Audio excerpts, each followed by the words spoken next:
Hi everyone, welcome back to my YouTube channel. Today we are going to learn how to create purchase order in SAP.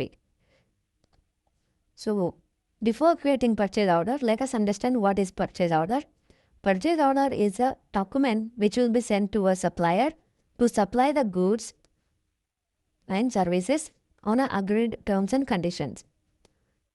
So the transaction code to create purchase order in SAP is ME21N. Once you enter ME21N, you will get some screen like this. So in this screen, we will enter for which organization structure or organization data, or for which company code, for which purchase organization. So there are certain organization data we have to enter. Like in my case, my purchase organization is H500, my purchasing group is H1, and my company code is H001. As soon as you hit enter, you will ask to enter the vendor number or from which supplier you are going to purchase the goods or services. So I have predefined vendor master or already created vendor master in SAP. That is 100145. I will select this vendor. As soon as hit enter, so as per the default data from vendor master, like currency and terms of payment will be updated. Now I will enter some material related information. So this is my line item 1. I am entering the PO, so material number here. This is my material code. And as soon as I enter this material code and I hit enter, so that certain data which will fetch automatically based on the material master. Like whatever the data we have updated in material master, the same thing will update in the PO. So when I hit enter, you can see there are some details like it is already updated. Like you can see price and material group, then unit of measurement or order unit, material short text, so many decisions, it's updated automatically. So now once I hit enter, so whichever the mandatory fields we have, so those things will keep on populating in the screen. Like you can see here now, enter plant. So we need to enter the plant. So go to this plant place, enter your plant code. So in my case, my plant is wedge 500 and I will hit enter. Then it is also asking me to enter some quantity. So I will enter quantity. Say I'm purchasing some 10 quantity. So hit enter. And now it is asking me to enter delivery date.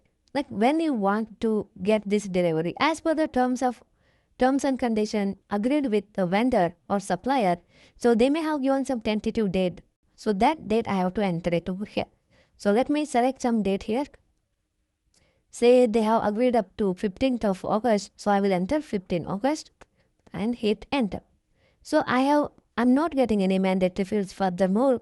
But if you want, you can enter some additional information for this PO also, like storage location. So once the PO is been sent to supplier, then supplier can deliver that to our particular storage location, or it is some additional information for our information also. So we can enter storage location now, or you can also enter this storage location at the time of delivery of the goods.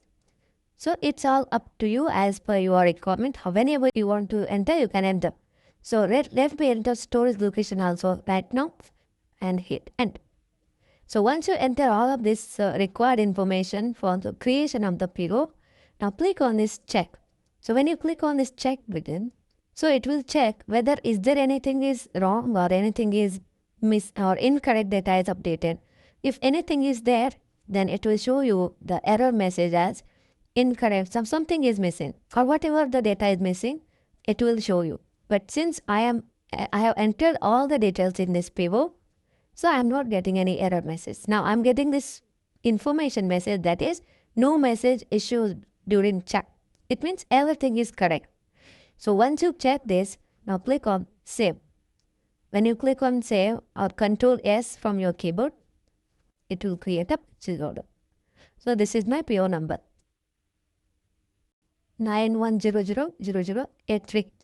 So if you want to display, you can just go ahead and go to this, or if you go to the transaction code ME23N. ME23N. If you go there, and by default previously created purchase order will display here, but I want to see if any other PO is already updated, then click on this other purchase order enter your PO number and enter. See, this is my purchase order. Thank you guys. That's all.